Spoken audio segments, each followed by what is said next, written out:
dengan segenap upaya, daya, dan kekuatan yang ia punya, lantas ia tidak sengaja terjerumus dalam kesalahan.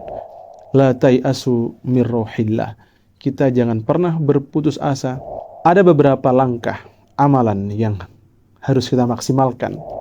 Man qama ramadhana imanan wahtisaban ghufira lahu ma taqaddama min dhanbi. Terkait dengan dosa kepada sesama.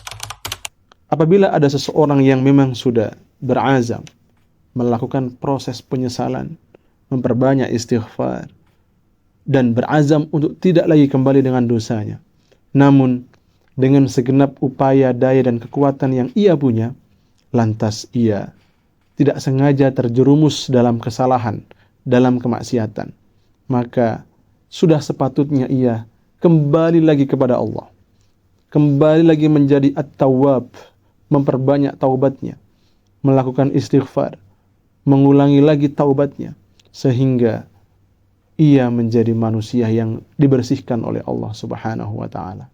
Jadi jangan pernah berputus asa. La tai'asu mir rohillah. Kita jangan pernah berputus asa dengan rahmat yang dimiliki oleh Allah Subhanahu wa ta'ala. Karena dosa kita sebanyak apapun itu tidak akan kalah luas dengan luasnya rahmat Allah Subhanahu wa ta'ala.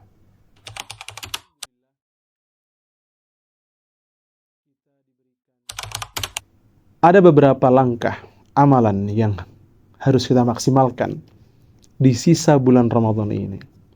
Yang pertama adalah seperti yang dijelaskan dalam hadis Rasulullah yang selalu kita dengar selama bulan Ramadan.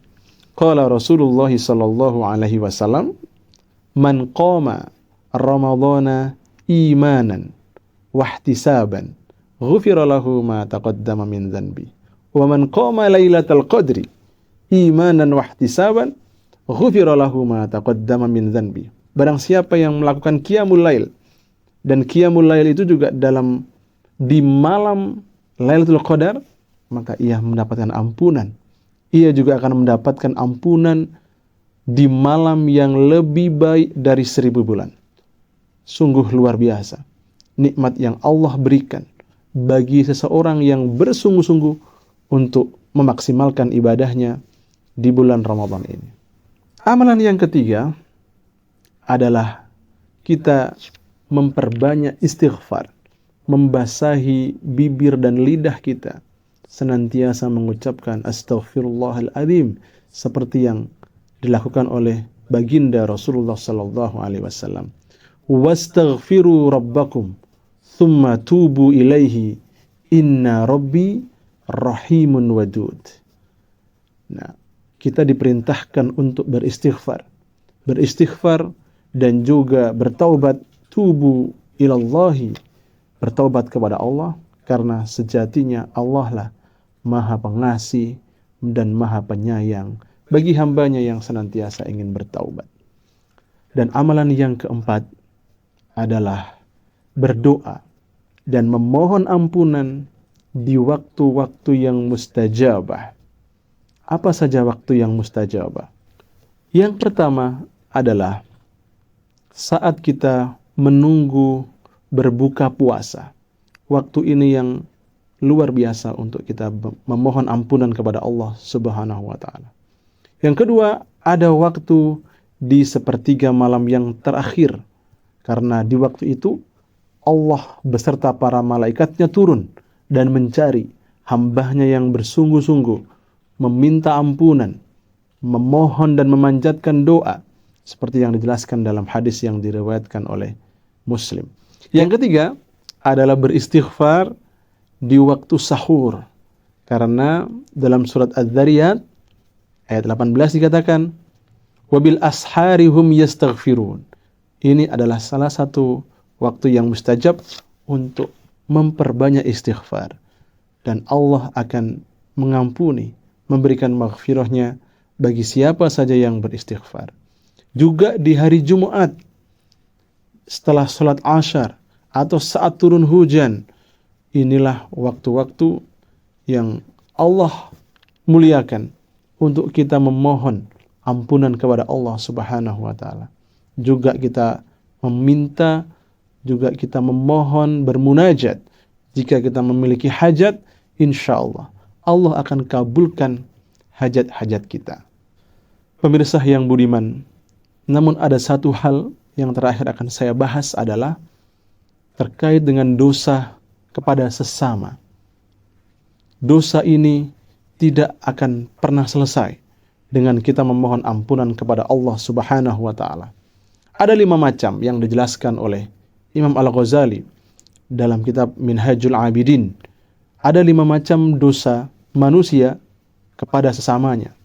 Yang pertama adalah dosa yang berkaitan dengan harta, hutang piutang, mencuri, merampok.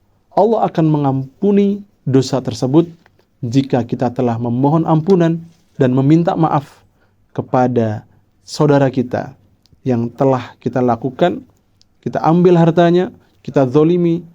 Nah, itulah syaratnya. Yang kedua, dosa yang berkaitan dengan jiwa. Contohnya, membunuh atau menyakiti. Dan yang ketiga, berkaitan dengan harga diri, yaitu kita menggunjing, kita memaki saudara kita mengucapkan hal-hal yang tidak baik kepada saudara kita. Dan yang keempat adalah dosa yang berkaitan dengan keluarga, suku, golongan. Kita menciptakan permusuhan antar keluarga, antar kelompok, antar suku, dan antar golongan. Dan itu tidak akan diampuni Allah jika kita tidak meminta maaf, memohon ampunan kepada kelompok tersebut. Dan yang terakhir adalah dosa yang berkaitan dengan agama seseorang. Jika kita menuduh orang sesat, nah ini yang terjadi di sekitar kita. Kita menuduh orang berbuat bid'ah, kita menuduh dan melabeli seseorang dengan kesalahan, dengan kebodohan dan ketidaktahuan kita. Maka sejatinya Allah akan mengampuni dosa kita jika kita memohon ampunan dan meminta maaf kepada saudara kita. Maka setelah kita mengisi hari-hari di bulan Ramadan ini, Allah berikan Idul Fitri sebagai momentum kita meminta maaf kepada sesama, sehingga tuntaslah kita terlahir kembali menjadi manusia yang fitri, menjadi manusia yang bertakwa, menjadi manusia yang seperti terlahir kembali di dunia. Pemirsa, penikmat YouTube FAI UMM yang dirahmati oleh Allah Subhanahu wa taala. Terima kasih telah membersamai ulasan singkat terkait dengan Ramadan sebagai syahrul taubah. Semoga kita diberikan istiqomah, kekuatan, dan juga kenikmatan dalam menjalankan dan mengisi di sisa Ramadan ini. Dan menjadikan Ramadan ini adalah sebaik-baik Ramadan yang kita miliki. Mohon maaf. Wabillahi taufiq wal hidayah, wal ridha wal inayah, nun wal qalami wa ma yasturun. Wassalamu alaikum warahmatullahi wabarakatuh.